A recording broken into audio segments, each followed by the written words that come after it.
Welcome to Channel Weird. I'm your weird host, Clyde Lewis. And the man I am about to interview is a legend, is a veteran broadcaster of this great city. And for some people, he's just Dave Paull. But to me, he's Dave Paull. Dave Paull. For those of you that don't know Dave Paull he's worked with Ground Zero in the past, the show Ground Zero. But the reason why we have Dave Paull working with us is because Dave has been probably one of those unsung heroes of weird, because he has reported on, or has been one of the many reporters, if not the reporter, that's reported on a lot of weird stuff that goes on in Portland. And so that's why, Dave, we welcome you to Channel Weird. And how long have we known each other? We've known each other a while, right? Many moons. Goes back over a dozen years ago. 9/11. Yes, that's right. That's when we first met. On that day. Yeah. It was. We were both working together as reporters, and working with Dave. And I didn't even think you noticed me, really, because, I mean, I saw Dave as being like the senior reporter of All We Survey. And I thought, I'm just this like guy who does morning radio and works with the Rick Emerson show, and I thought, nah, he doesn't care about me. He doesn't. But there were times on a personal level where Dave became a good friend of mine too, and so and that all was about back when I was sick, and he was there and helped me out and took care of me. But we've always had a running gag that we both build each other up as really famous. And even though I am famous, and he is I'm semi-famous. He's semi-famous in semi-circles. No, there was this time. Why don't you tell the story about how, okay, so we were at the, what do they call it, the Lights Out gathering in the park. What park was it? It was out near the river. That was Willamette Park. So we were at Willamette Park. Yeah. And I was the host of the Nights Out, and Lights Out, or whatever it was. It was this like neighborhood crime watch, whatever. And so I was introducing the bands. So tell them what happened. Tell them what happened. We were at Willamette Park. Yeah, we were. It was a nice sunny afternoon. Yes, it was. And you were up on the stage with the mic and doing your Clyde Lewis thing. Yeah, exactly. And you said something like, we want to give a shout out to a nationally known talk show host in the audience, Dave Paull. And so Dave stands and he's like waving at everybody. Nobody knew who he was. Silence. Like, huh? They all like, okay. Clyde says we should clap for this guy. But it's a running gag because we have a friend of ours, a broadcasting friend of ours that we're not going to mention any names. But this broadcast friend of ours, whenever we do something that was like really big, really famous, really tremendous, she just go, yeah, whatever. It's like it's just Dave and Clyde. Well, when your movie premiered, she lives or used to live right down the street from the place where we showed the movie. Exactly. We had a crowd coming in, and we wanted to have people pay to get tickets and gala event with a red carpet, right? Yeah, it was called Word Speaker. Yes, you were the only actor in that film. Yes, did a fine job. It was supposed to be my goodbye because they thought I was all going to die of cancer. That's right. You had surgery coming right up. That's right. And this unknown broadcast lady was nearby, and I walked along and said, "Hey, are you coming down to see the movie?" "Oh, who's in it?" "Clyde." "Oh, I see him all the time." Why would I want to see him? Why would I? It's just Dave. It's just Clyde. Who cares? We see you all the time. We don't care. So she never came. I think a lot of people don't understand sometimes the heritage that goes into broadcasting, and I think you represent a lot of that heritage. In fact, if there was a Radio Hall of Fame, you and a number of other broadcasters that have been the veteran broadcasters. Rosemary Reynolds is another one. Definitely. Who's a good one. Mike Turner. I worked with all these guys. Yeah. It's too bad. I worked at the other station with these guys, and I still love them, even though the station that has them probably doesn't love me anymore, but that's okay. But I do love them, and I do respect them. I worked with a lot of them. But you stand out as I don't know if people would see you as the consummate weird reporter, but you certainly have done a lot of weird stories. And I think, where should we begin? We should begin probably with the Rajneesh. You covered a lot of the Bhagwan Rajneesh Purim debacle, or whatever you want to call it. Tell us about that. It all started in 1980, and I was assigned to delve into this strange red-clad group of people who came from India to found what was it, a commune in Central Oregon, Right. way out in the middle of nowhere, out of Madras. And I was fascinated because it was such a mix of issues with them, the religious issue, land use, planting at their ranch, and all the freedom of speech, and all these things. A lot of folks did not like the Rajneeshis. So I really delved into the group, got to know them, visited the ranch several times, and had some interesting talks with Ma Anand Sheila. Yes, good old Sheila, the cackling Sheila. I would have known. I mean, there was this documentary that came out on Netflix a while ago, and I remember hearing about the Rajneeshis, but I never really understood the impact they had in the area of Madras and that rural area there and what they were doing. And getting to know you, and then also watching the documentary, and I even did a show about it because I was doing a show on cults, and I really didn't understand the impact of what this weird cult group was doing to the area. What are some of the things? I mean, did they improve? I heard that they improved the area, though. A lot of people saw it as an improvement. Is that true, or were they? They came in with some advanced ideas and skill and knowledge about farming, agriculture, and they said, we're peaceful farmers. We're going to raise crops and do things the scientific way with some new methods and improve the soil. It had been a cattle ranch, 64,000 acres, right? And they were going to turn it into a new Eden out in the desert. Yeah. And they did a lot of that, advanced hydroponics and all kinds of agricultural things, raised cattle and all kinds of vegetable gardens. And then it slowly changed to where it became clear they were not just farmers. Right. They built a city, and they had a discotheque and a restaurant and a main street with different shops and buildings. They had their own airport. They had a couple of Lear jets. And wow. Very wealthy community. How many? And what the Rajneesh or Osho, I remember him too, as being called Osho. He had like a whole fleet of cars. Yes. What do you have? Cars. Bhagwan Sri Rajneesh was a guru who they worshipped, and they wanted to show him their love. They said, what better way do you give someone who has everything than to give him 94 Rolls Royces? He had a and fleet. 2 Lear jets. Yes. Wow. 94. And nobody picked up on that, saying, well, why does this guy need so many damn cars? Why does he need a city or a small town? Mm-hmm. Why does he need 2 Lear jets? And it was like open sex, open love. Were there drugs? Apparently not. That's what they claimed. There were no drugs allowed. In fact, when I came onto the compound as a reporter, they had a drug-sniffing dog, and they would check you through their security just to make sure it was nothing extensive. But right.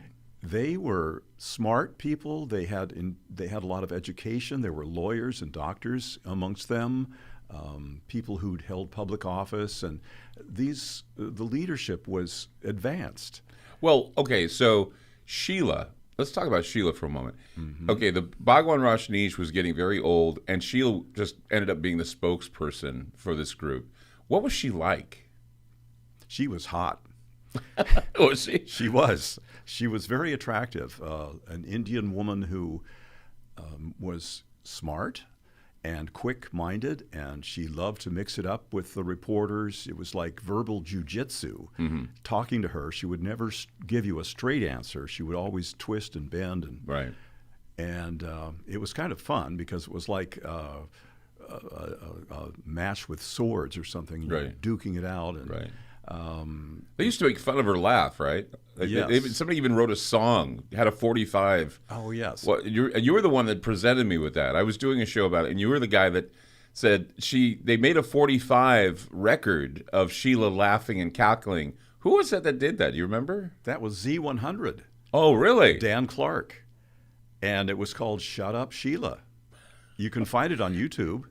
Shut up, Sheila. Shut.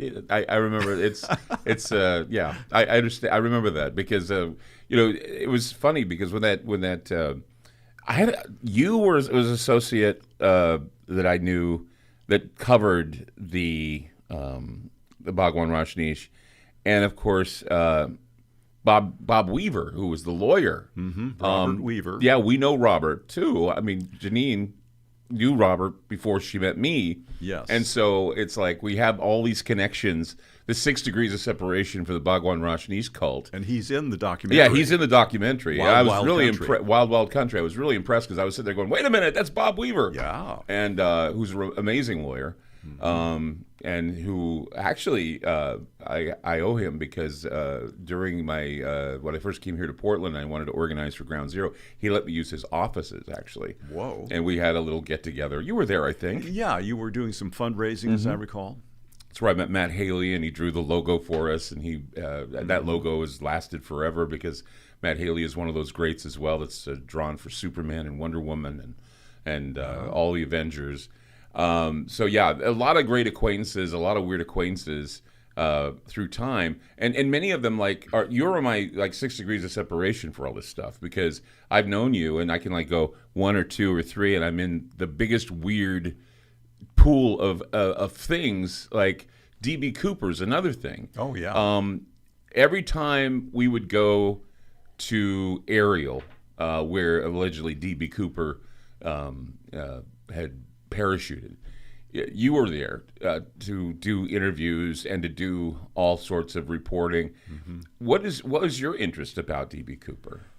He was, of course, a legend throughout the world, but from the Northwest. Right. And I first got on the case right after he did it. It was the next day. It was huge news that this airliner had been hijacked, and Right. he was given ransom money of $200,000 Right.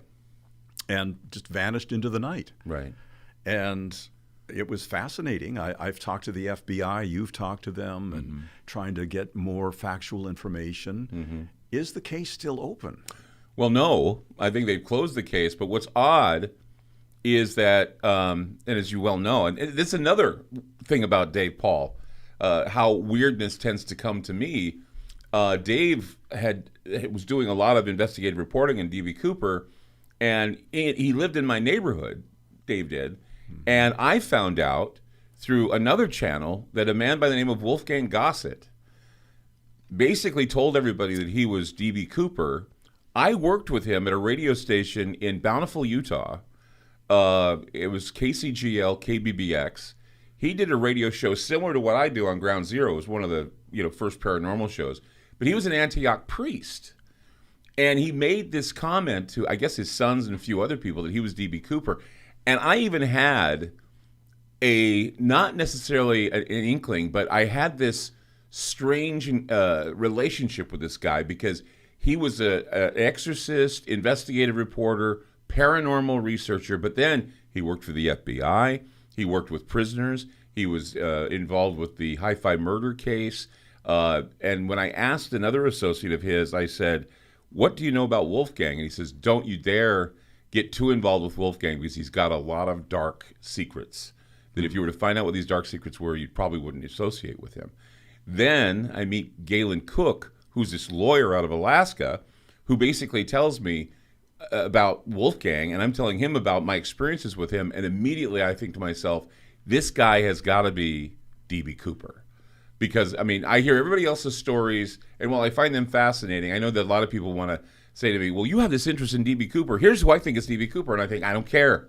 I wanted to be Wolfgang. I wanted to be Wolfgang Gossett. And when you look at the artist's rendition, the sketches of the suspect that's known as D.B. Cooper, and then Wolfgang Gossett right next to that, right, there's a striking resemblance. Right. And then I went in, and you told me to do this, and I did it. But I went in and I took that FBI sketch, and I added the white beard and the goatee and the white hair, and it looks just like D.B. Cooper would if he aged into his 70s. Wolfgang Gossett is dead now. He was buried up at Mount Scott Cemetery. He moved to Depot Bay. Yeah, he did. Of all places. Yeah. On the Oregon coast. Yes, yeah. And you visited down there. Yeah, went down there, tried to find out, a little bit about him. His sons, of course, got in contact with me. He's got a daughter, I believe, that lives in Canada. Mm-hmm. There's a deposit box of hundreds of thousands of dollars that are unaccounted for.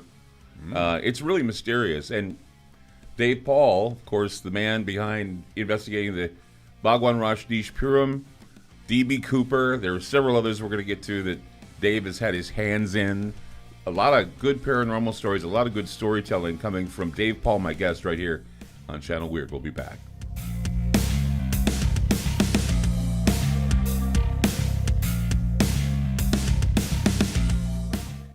AncientLifeOil.com. That's AncientLifeOil.com. Are you stressed? I mean, who isn't? Anxiety creeping in? No, not that. Is sleep hard to attain because your brain just won't slow down?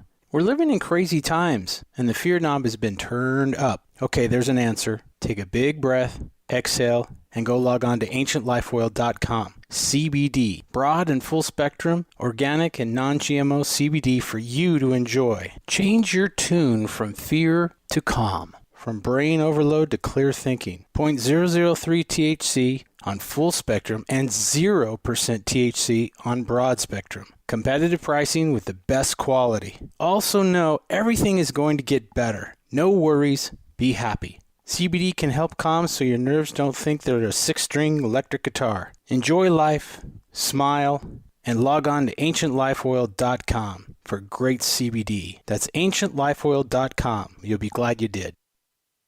Hey guys, it's Clyde Lewis. Have you ever wanted Ground Zero merchandise but didn't know where to go? Well, I want to let you know that we now have our own online store with such items as t-shirts, hoodies, decals, tote bags, and other exclusive specialty apparel. There's a secure and easy-to-use shopping cart for your purchases. Coming soon will be signed posters and coffee mugs available as we are constantly adding new items. So shop today at the official Ground Zero store by going to groundzeromerch.com. That's groundzeromerch.com. Following a disaster, your home emergency kit will be invaluable. Building a kit doesn't take long, and you'll be glad you did when disaster strikes. Here's a list of items to include: a first aid kit, battery-powered or hand crank radio, flashlight, extra batteries, an emergency whistle, cell phone with charger, cash and small bills, a local map with your family meeting place identified, food and water to last 2 weeks, garbage bags, dust masks, and seasonal clothing and footwear. Add prescription medications or any other important items unique to your family's needs. Once you've created your kit, check food expiry dates once a year and update seasonal clothing for growing children. If you have pets, make sure you have everything your furry friends need in an easy-to-carry grab-and-go bag. To learn more about preparing an emergency kit, visit mil.wa.gov/preparedness and get 2 weeks ready. Be sure to get your low-cost 2-week supply of food with a miraculous 25-year shelf life by going to preparewithgroundzero.com. Hey guys, this is Clyde Lewis from Ground Zero. In order to counter the growing suppression and censorship of information, we've created our own private digital playground called Aftermath.media. It's an exclusive online multimedia library featuring a social media platform, videos, audio clips, archive shows, and research groups. There are also documents and a news aggregator, all for $10 a month. If you sign up for a yearly subscription this March, it's only $79. So go to Aftermath.media. Again, that's Aftermath.media. Hi, I'm Stephen Briggs from the Surfer Music app. Surfer links thousands of stations displaying song titles and artists organized by genre. It's easy to find your favorites. You can join our Kickstarter campaign. Help us build 5 new features for the Surfer Music app. Find out more, go to Kickstarter.com and search for Surfer Music, S-U-R-F-R. For a direct link, go to surfer.fm and click the Kickstarter banner. That's SURFR.fm.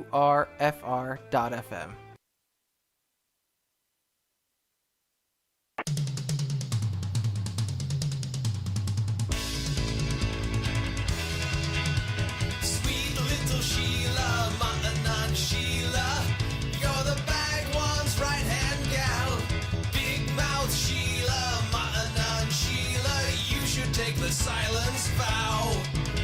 Shut up, Sheila. On the news we see ya saying words you should not say. She's a red disaster. That is why we ask her to dry up and blow away.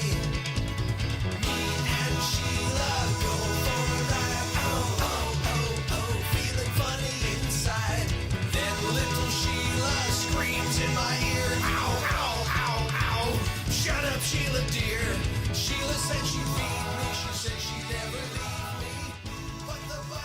It's a Sheila song. It's a song about Sheila. Sheila Shut Up, or Sheila. That's Sheila from the Bhagwan Rosh Nishi Purim groups. Oh, listen to that. Bigots ignorant. You're bigots. Bigots ignorant. So, Dan Clark. Yes. Was the guy that did that. Z100. Z100. Yeah. I didn't know they were around that long ago. Oh, yeah. They were quite prominent here in this market. Yeah. That's so funny. The production values on that song were really I good. know. It's really good. If they did it in a little radio studio, they did a great job with that. Yeah. So we were talking about D.B. Cooper and, going out to the aerial store. They're trying to rebuild the aerial store. Yes. We had the proprietors. That's one of the reasons why we're no longer at the KSL studios, because they dropped by to give us a list of people of the FBI with Wolfgang that attended a dinner there, and they brought it, and apparently there was a miscommunication, and they said that we violated some rule or whatever. And so, yeah, D.B. Cooper has an influence on me in many ways. Whoa. Wolfgang Gossett, of course, and of course you've always been a reporter on that front. Other Northwest mysteries in the great woods of the Pacific Northwest, whether it be Washington or Oregon, Bigfoot.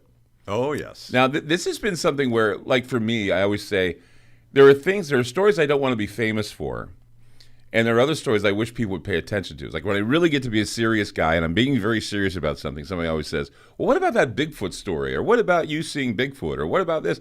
And you have done you did kind of a mockumentary about Bigfoot, but it was really well received and really well done. Tell us about your experience in trying to find the truth about Bigfoot.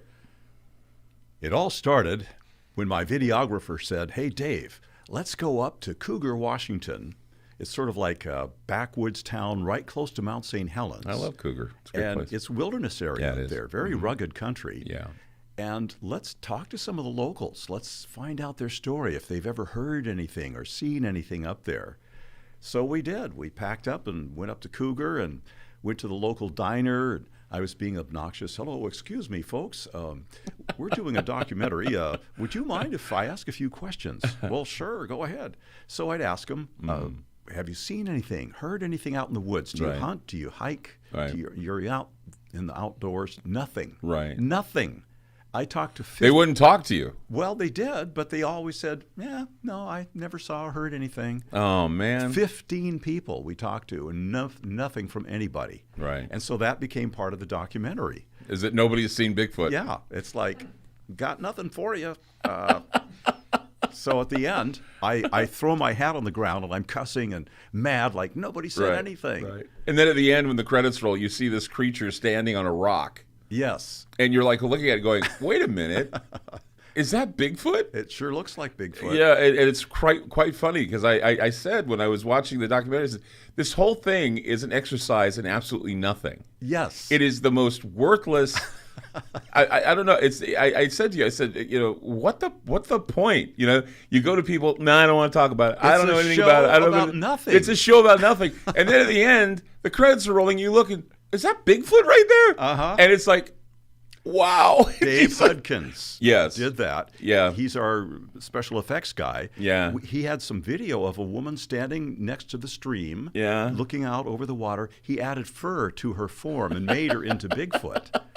And there it is. So it looked really convincing. If you ever are up near Cougar, I recommend that you check out Ape Caves. Oh, I've been there. It's a wonderful... But see, the question I have is that Cougar and Ape Caves, and people will... I mean, we just had Cliff Brockman on. Oh, yes. From the Bigfoot, museum. And he was on the program, and I told him, I said, one of the things about Cougar, the Ape Caves, Mount St. Helens, all that area there, is that it used to be a hotbed for Bigfoot sightings. Yes. I mean, that in Skamania County, and I saw mine in Klickitat County, actually. Oh, yeah. ECETI. Yeah, I saw it at ECETI. But it was, I basically said, it just seems to me that there is nothing going on in that area of Washington because of the volcanic eruption. We even did a show about that, wondering, and people would call and they'd say, well, there was a rumor, or it was read in a tabloid somewhere, that when Mount St. Helens blew, rangers were carting out these bodies and nobody knew what they were. And of course, I was thinking, ooh, that's an interesting story. What were they carrying Bigfoot out of the wilderness because it was killed or whatever? But I was of the opinion that Bigfoot sightings were just nothing there in that area. And then you did your documentary, and nothing in the area. But Cliff said they're back. He said that you can go there. That's why they call the Ape Caves anyway, is because you can go back there, and apparently you still can. Somehow you see Bigfoot or you hear Bigfoot in the area. And so. I saw the video, and Cliff said that he looked up on the hillside and he saw a figure up there. Yeah. And they didn't have their cameras running at that moment, of course. Right, of course. Yeah. It's kind of mysterious. Or the potato camera wasn't working that day. Yeah. To get the blurry picture of Bigfoot. So, yeah. I wanted to plug my mockumentary. It's called Searching for Sasquatch on YouTube. Yeah. Sure. So, go see it. Yeah, look at it, watch it, get a good laugh out of it, because it is. It's quite funny that, and then at the end you're just losing it because you just can't find anybody who wants to talk to you about it. Nothing. And then, of course, the end you see Bigfoot standing there. It's kind of funny. Another thing that doesn't get much press, but you were right on this, and you were talking to me about it, and you were saying you should do a show about this. I just couldn't find an angle. The DC-10 crash. Oh, yeah. Now, let's talk about that for a moment. Now, a lot of people don't know that here in Oregon, there was a DC-10 that crashed in the middle of the city. 150th and East Burnside. Wow. Yes. And I was on the anchor desk that night doing the news. The squawk box in the newsroom came on from the police channel saying that there was an airliner circling, that they were having a malfunction with their landing gear. Right. The year was 1979. We interrupt this program. Yes. The year was 1979. A DC-10 was circling Portland, Oregon, man. And our traffic reporter came on the two-way about an hour later. Yeah. He says, I just saw the sky light up all blue on the horizon. He says, blue flames. Whoa. And I said, get over there. What is it? And that's when we knew that the airliner had gone down. They had over 100 passengers and four people in the crew, something like that. Right. And they crashed into a residential neighborhood, narrowly missing houses on each side. I think they clipped a couple of trees, big fir trees. The fuselage split open. There was no fire, fortunately. However, 10 people were killed. So, yeah, I just can't imagine. Because I remember you told me the story and you were showing me pictures of it. I'm going, a DC-10 actually crashed in Oregon, and 10 people lost their lives. So what, I mean, I'm sure that the National Transportation Safety Board was out here. They took the plane apart. They had to cart it out, put it back together again. Yep. Yeah. And in the end, they found out it ran out of gas. Really? Literally. That's why they went down, because they were circling to burn off their excess jet fuel, thinking that they were going to come into PDX and do an emergency wheels-up landing, scraping on the runway, and they didn't want any fire. Right. So they burned off all their jet fuel, but the gauge apparently was not entirely accurate, and they'd actually run out of fuel. And the engine sputtered out, and the guy got on the two-way, Mayday, Mayday, we're going down, and boom, hit into East Portland. Wow. I see. It's a fascinating story because, I mean, I just didn't know. I mean, there are a lot of things that, working with you and hearing some of the stories, I haven't known about Portland, knowing about Oregon, the Pacific Northwest until I met you, because, these are some of the news stories, the weird news stories, the bizarre news stories I don't think people even remember. I mean, probably a lot of people who've been here. I mean, this is before my time. Yes. This DC-10 crash. 1979. 1979. I didn't get here till 99. So, amazing stories. Dave Paull, my guest, covering the weird in the Pacific Northwest, talking about it today on Channel Weird. We'll be back with more. Don't go away.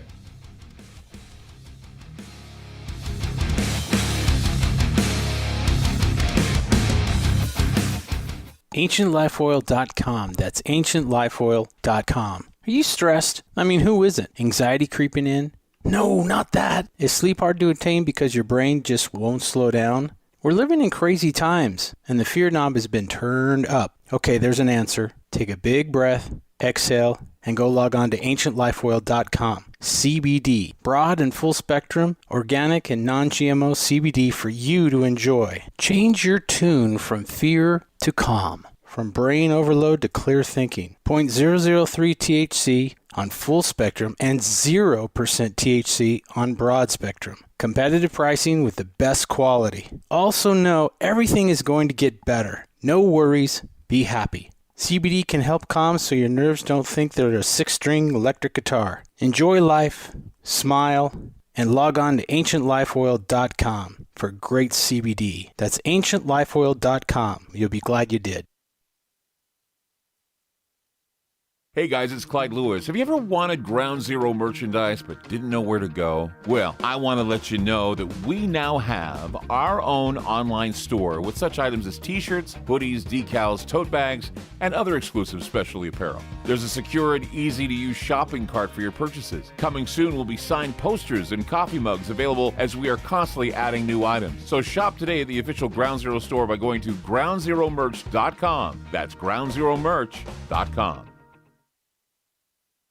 Following a disaster, your home emergency kit will be invaluable. Building a kit doesn't take long, and you'll be glad you did when disaster strikes. Here's a list of items to include: a first aid kit, battery-powered or hand crank radio, flashlight, extra batteries, an emergency whistle, cell phone with charger, cash and small bills, a local map with your family meeting place identified, food and water to last 2 weeks, garbage bags, dust masks, and seasonal clothing and footwear. Add prescription medications or any other important items unique to your family's needs. Once you've created your kit, check food expiry dates once a year and update seasonal clothing for growing children. If you have pets, make sure you have everything your furry friends need in an easy-to-carry grab-and-go bag. To learn more about preparing an emergency kit, visit mil.wa.gov/preparedness and get 2 weeks ready. Be sure to get your low-cost 2-week supply of food with a miraculous 25-year shelf life by going to preparewithgroundzero.com. Hey guys, this is Clyde Lewis from Ground Zero. In order to counter the growing suppression and censorship of information, we've created our own private digital playground called Aftermath.media. It's an exclusive online multimedia library featuring a social media platform, videos, audio clips, archive shows, and research groups. There are also documents and a news aggregator, all for $10 a month. If you sign up for a yearly subscription this March, it's only $79. So go to Aftermath.media. Again, that's Aftermath.media. Hi, I'm Stephen Briggs from the Surfer Music app. Surfer links thousands of stations displaying song titles and artists organized by genre. It's easy to find your favorites. You can join our Kickstarter campaign. Help us build 5 new features for the Surfer Music app. Find out more, go to Kickstarter.com and search for Surfer Music, S-U-R-F-R. For a direct link, go to surfer.fm and click the Kickstarter banner. That's SURFR.fm.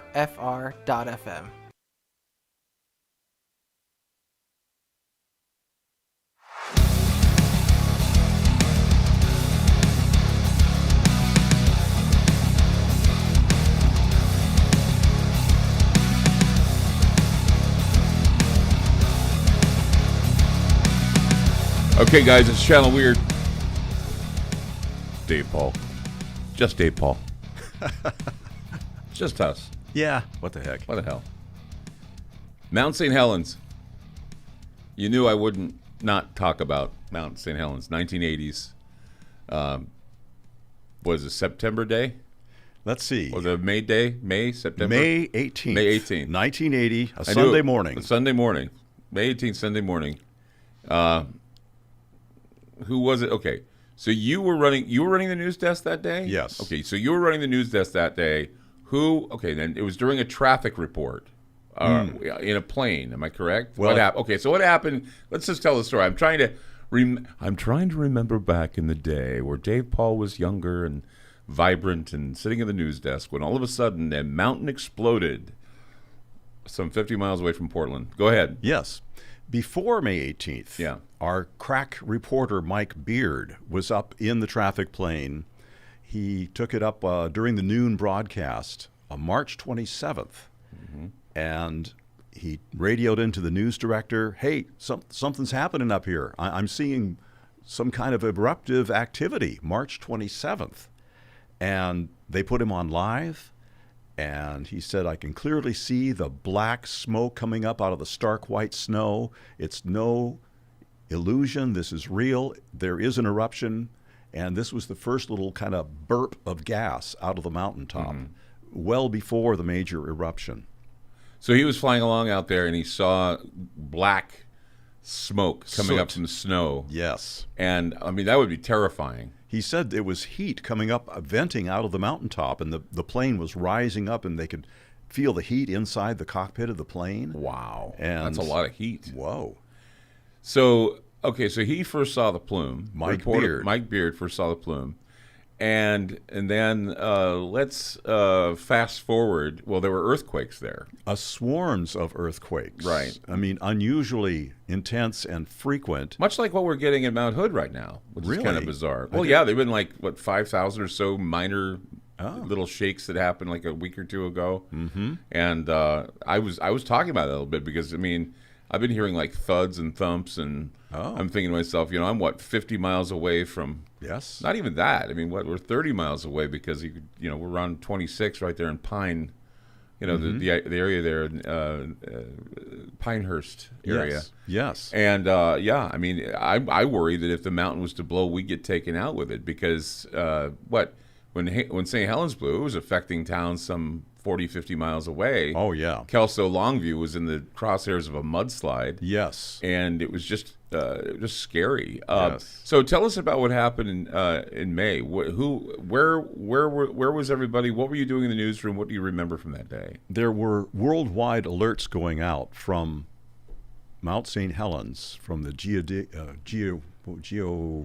what do they call them? Geological Survey. Geological Survey. Yeah. And they were saying, get in here. This is big. It's going to happen. We don't know when. Jeez. And we staffed around the clock with our newsroom. We normally didn't do Sunday morning news, but I drew the short end of the stick, and I got that assignment, never dreaming that I would be at the mic when the big blast happened. Right. And it was 8:32 on a Sunday morning, May 18th, and of course all the wire services lit up, ding, ding, ding, ding, alarm bells, and the Back phones. when we had the teletypes. Yes. Yeah, that's right. The phones lit up. Something's happening. I can see huge amounts of smoke, and we had it on the air very shortly, within minutes, but didn't know the full extent because it was so big. And called all the news staff, full court press, let's get on this. And right. The only thing I remember when I was a kid was they were doing, somebody was doing a report, and I think it was Extra, back when Extra was a thing. It was like the Extra, it was after the news. They would do this show. It was kind of like what the precursor to TMZ, I guess. TMZ just follows actors and actresses, but Extra basically did all these stories that were not necessarily news stories, but they were up your angle, where you delve into these strange stories, and they were talking about Mount St. Helens, and they were talking about how the mountain was showing signs that it was going to erupt. And they interviewed Harry Truman. Oh, yes. And I remember Harry Truman. The only thing I remember about Mount St. Helens is Harry Truman, this old man. Who lived at Spirit Lake. Yes. Right there at the base of the mountain. Right. He says, I'm not going anywhere. Right. He was drinking his Coke and whiskey and playing the piano and had he had a dog. He had a dog and like 17 cats. And boy, old Harry was going to stay right where he was. Right. And I remember when I heard that Mount St. Helens finally blew, all I could think about was Harry Truman. Mm-hmm. All I could think about is what he was doing when the mountain collapsed. What was he doing? What was he thinking? I mean, he already said, I'm not going anywhere. I'm not leaving. Mm-hmm. And then the rumbles happen, the rocks fall, and you're in your house, and that's it. You're done. Yes. And I know television crews that went up to interview him offered him a free ride out. They said, we'll get in a chopper. We'll take you out. Mm-hmm. Nope. Not going to leave. Not only that, but there was also I guess they were bikers or hikers or something that had cameras. Mm-hmm. And they had set these cameras up, and apparently those cameras survived somehow, but they showed the mountain just completely slide out. Yes. The whole plume go up. That and beautiful- I guess those guys died. Yes. Or they died, but the camera footage remained. Reed Blackburn was working right up on the mountain. He was a geologist, and he had all the surveying equipment and monitoring equipment. Right. He got on the two-way that morning at about 8:30, and he radioed into the volcano people. He says, Vancouver, this is it. His last words. Oh, my God. Gone. And yet we still have the footage of what happened. Yes, a beautiful side view of the collapse of the mountain. Yeah. Terrifying to even think that, once again, Harry Truman being buried in all that rock. And my wife is from that area. She was from Kelso Longview, and she remembers riding horses with her friends. And they looked behind them, and they saw Mount St. Helens just collapse. And so she went home and told her mother, she said, we just saw the mountain fall. And her mother says, oh, come on, you kids. You're just making stuff up. And they went outside, and all that was there was this big, black, ominous cloud. And there was lightning in the cloud, and it looked like some hellfire thunderstorm coming at them. And then they were told that, Kelso, Longview area was going to be buried in a mudslide. The blast went north. Yeah, it went north, but it was a mudslide that was going behind the mountain. It was going to be heading towards Kelso, Longview. And apparently something happened where I guess all of those trees that were destroyed made a dam. Yes. They made a natural dam which blocked all the mud from hitting Kelso Longview. So by God's luck of the draw, somehow those trees formed this huge dam and all the mud was held off. Yes. It's nature reacting to all this huge volcanic force. Right. And I do remember, though, that the port there at Kalama, I believe it was all silted up. Yeah. And they couldn't get the ocean-going freighters in because the river bottom was filled with volcanic silt running off down the streams. I think the most important thing to remember about the Mount St. Helens situation is that now you go up that area and it's just pristine. It's beautiful. And it just goes to show you that for some reason this planet, Earth, is resilient. It always seems to recover, and we're looking at something that was very much like an atomic bomb going off. Yes, worse than a huge force, wiping out 40 miles of trees and uprooting the trees, causing mudslides, silting the water, destroying the entire ecosystem, just gone. And you go up there now, and it's beautiful. The trees are there, everything's back. Elk are back. Elk are back, animals, wildlife are back. So once again, when people worry about whether or not the world's going to end, it's not about whether or not the world's going to end. The world's going to be resilient, apparently, unless something really bad happens to it. But it's resilient. Life finds a way here. And I think when you're talking about the end of the world, it's not about the world ending. It's about whether or not we're going to be here, whether or not we're going to survive it. And because, man and volcano, Harry Truman's a prime example of man and volcano wins. Yes. Mother Nature wins. And so if we're wiped out, that's the end of the world. But the Earth is still going to be here in some shape or form, and it's resilient. And that's the beauty of the Mount St. Helens story. Yes. There has been tremendous regrowth. Maybe the only survivable things that would be left if we're not here would be like cockroaches and some of those. And parts of Cher probably would be left. Yes. She will go on. She'll go on forever. Forever. Yeah, exactly. You look at Prince Philip, he looks like a big corpse walking around at 90. Cher at 134, still hot. She'll be hot at 134. Yeah. So that'll be great. With me is Dave Paull, reporter extraordinaire. One of the reporters that have reported on some of the most strangest things, and we've recruited him many times for Ground Zero projects. Coming up, we're going to talk about a Ground Zero project that he was involved with, where we went to Martinez, California to stalk the ghost of the Zodiac Killer. And Dave Paull was there. So we'll talk about that coming up, and a project that he's involved in out of California as well. We'll be back with more in Channel Weird. Don't go away.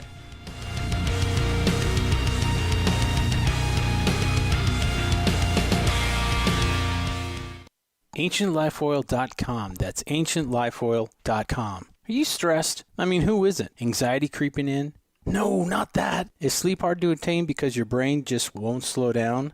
We're living in crazy times, and the fear knob has been turned up. Okay, there's an answer. Take a big breath, exhale, and go log on to ancientlifeoil.com. CBD, broad and full spectrum, organic and non-GMO CBD for you to enjoy. Change your tune from fear to calm, from brain overload to clear thinking. 0.003 THC on full spectrum and 0% THC on broad spectrum. Competitive pricing with the best quality. Also know everything is going to get better. No worries, be happy. CBD can help calm so your nerves don't think they're a 6-string electric guitar. Enjoy life, smile, and log on to ancientlifeoil.com for great CBD. That's ancientlifeoil.com. You'll be glad you did. Hey guys, it's Clyde Lewis. Have you ever wanted Ground Zero merchandise but didn't know where to go? Well, I want to let you know that we now have our own online store with such items as t-shirts, hoodies, decals, tote bags, and other exclusive specialty apparel. There's a secure and easy-to-use shopping cart for your purchases. Coming soon will be signed posters and coffee mugs available as we are constantly adding new items. So shop today at the official Ground Zero store by going to groundzeromerch.com. That's groundzeromerch.com.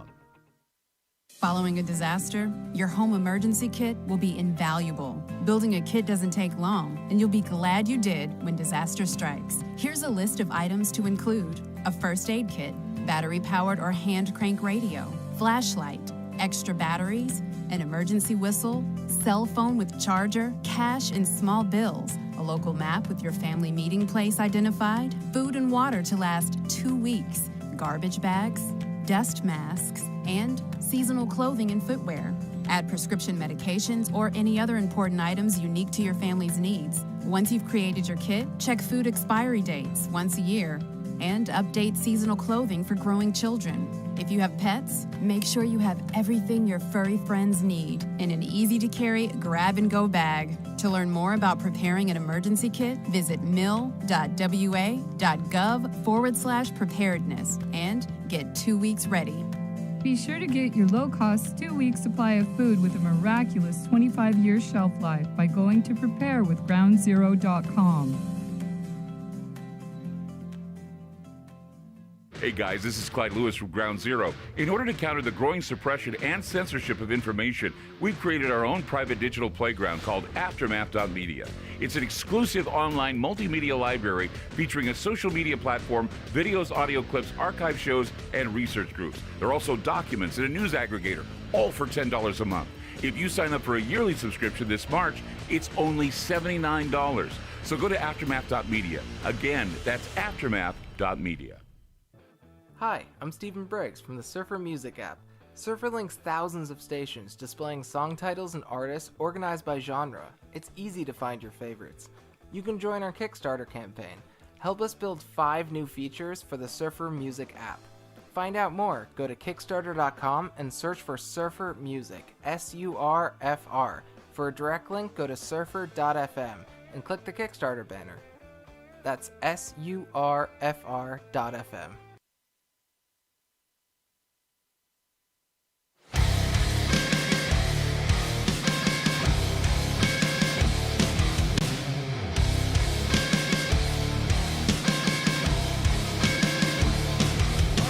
And we're back with Channel Weird. Dave Paull is my guest, and something that wasn't in the Northwest, but we started in the Northwest at a cemetery, the Lone Fir Cemetery, doing an investigation into ghosts, doing an investigation into with paranormal. Yes. And you were walking through the cemetery, and it was preparatory for a trip that you were taking with the Ground Zero crew to Martinez, California, at the Martinez Gazette. And what we were doing is we were looking for the ghost of the Zodiac Killer. Tell us about what happened and what your experience is with that, being a reporter who, you know, you have a very good objective view of the weird. But tell me about your experience when you were immersed in a full-on ghost hunt. Well, the cemetery was sort of a setup piece to introduce the topic that we were going to look into the case of the Zodiac Killer out of San Francisco in a town called Martinez. And I was a little reluctant. I mean, I'd heard about this famous case of a serial killer, and it's a grisly story. Mm-hmm. Horrible, horrible. in which people lived in fear for many years down in the Bay Area.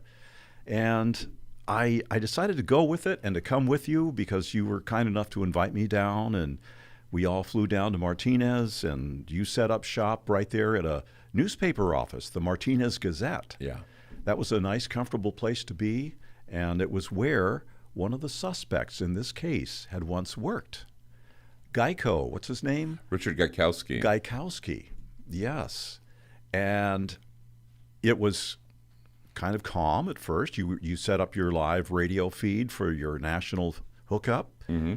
I went down the street to have a bite to eat at the local Chinese place. Great food. Yep. I'm sitting there at the counter, and my phone rings. Hello, it's Sarah. Hey, have you been listening? Is Clyde okay?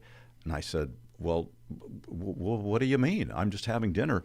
He just had some kind of a panic attack on the air. And I finished my fortune cookies, and I ran down to the newspaper office. Right. And what had happened there? Well, what had happened is that we were doing an interview with the editor. I believe she was the head editor of the Gazette. Yeah. And she was talking to me about how she was how many of the staff there were being harassed by this ghost. And the ghost had made mention of the fact that he was the serial killer, that he was the Zodiac, and his name was Richard Gaikowski. Gaikowski was an editor there at one time, and he was considered a suspect in the case. And you were sitting at a desk right across. I was sitting at a desk on the radio, on the air, interviewing this woman, and I asked her a question, and all of a sudden, she started crying. Tears were welling up in her face. She looked at me and she didn't say anything. We had like dead air, very uncomfortable dead air for about 30 seconds. And she just looked at me, had this stare with these teary eyes. She got up, she walked away.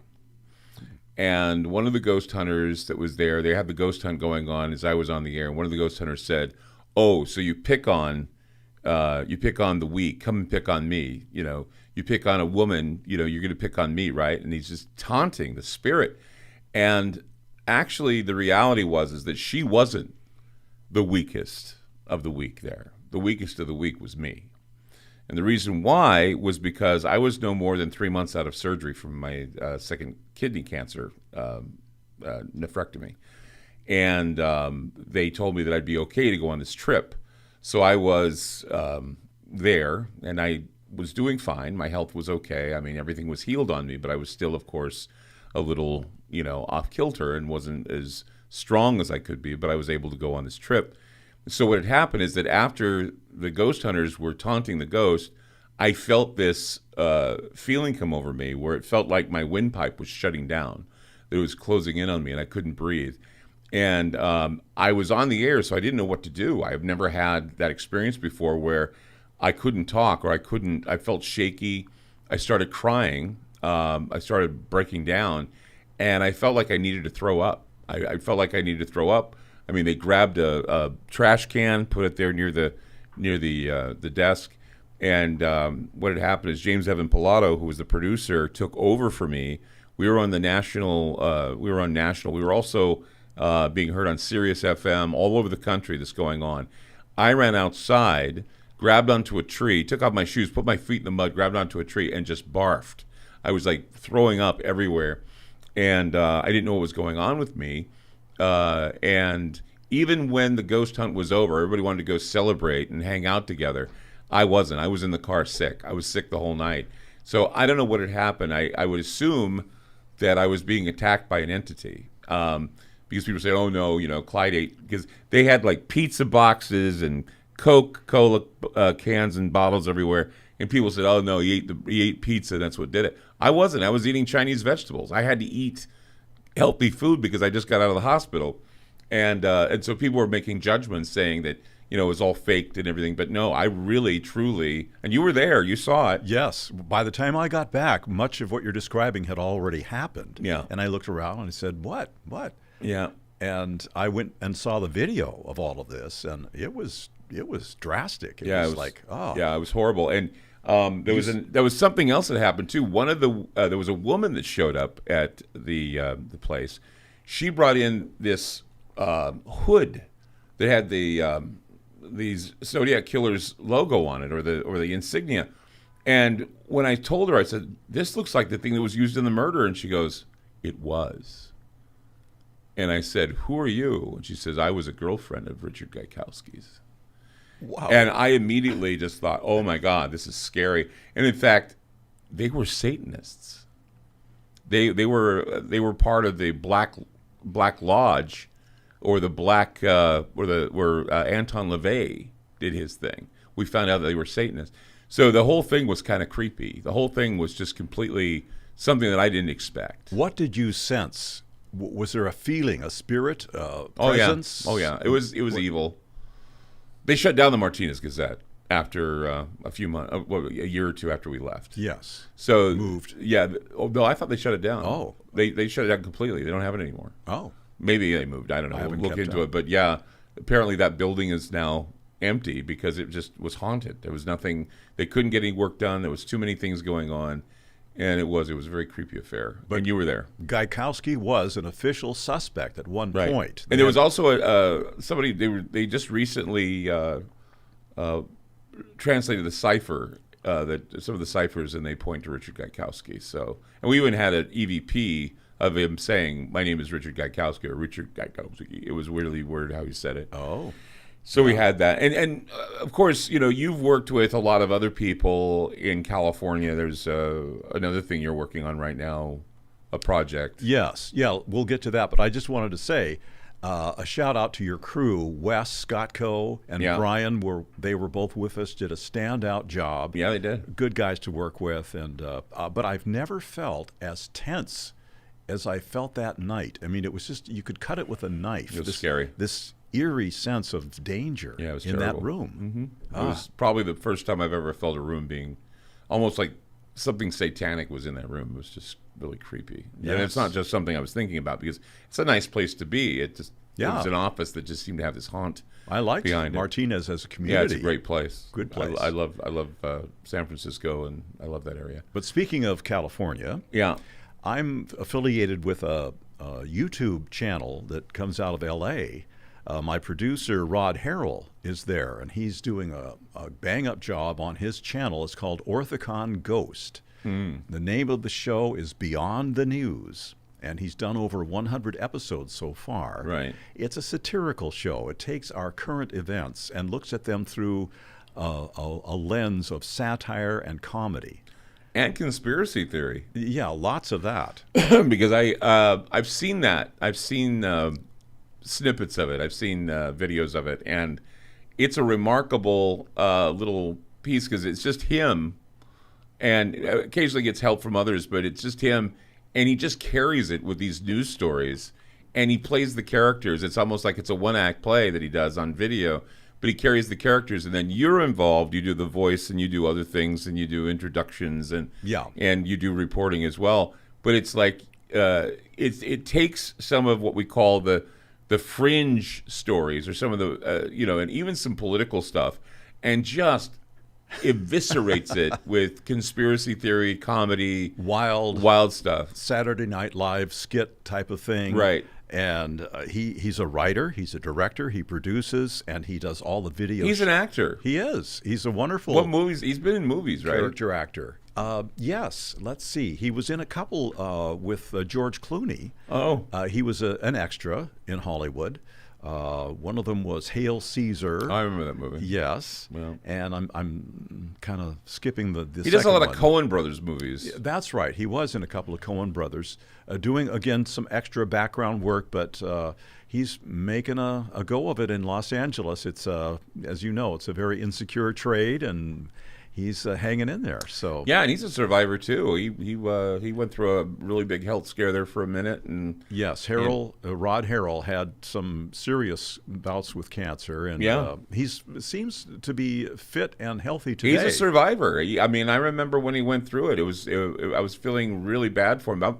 Around the same time I went through my situation, but for him, he's such a bold.